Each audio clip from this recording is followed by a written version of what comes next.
Hello, magandang araw mga sisi kong tunay. So ngayon magluluto tayo ng kalabasa with mushroom. Yung mushroom na mga sisi ito ay bitter. So ganito siya. Ang gawin nyo dito sisi is babad nyo yun sa tubig hanggang lumambot. Pagkatapos pigain ng pigain, pigain ng pigain hanggang mawala yung bitterness ng mushroom na ito. So tara, samahan nyo ako sa ating munting kusina. So, dahil nababad na natin yung mushroom, ganito na siya mga sisi. So, meron tayo ditong isang pirasong kalabasa, hiniwa-hiwa ko na. At meron tayo ditong garlic. So, tara.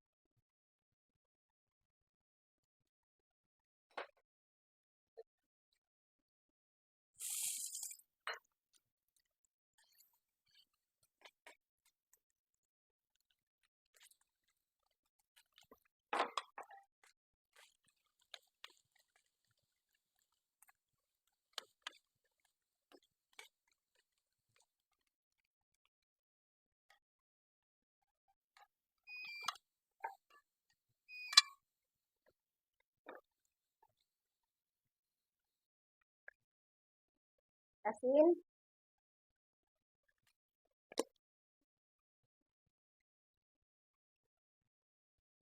Kunting tubig.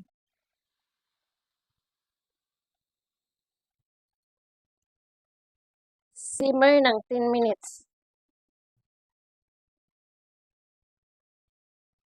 So, after na na-simmer natin ng 10 minutes, ayan na yung mga sisi ko. Ayan, lambot na siya. Pwede na i-serve natin sa ating amo. Maraming salamat and God bless you all. Ingat and bye-bye!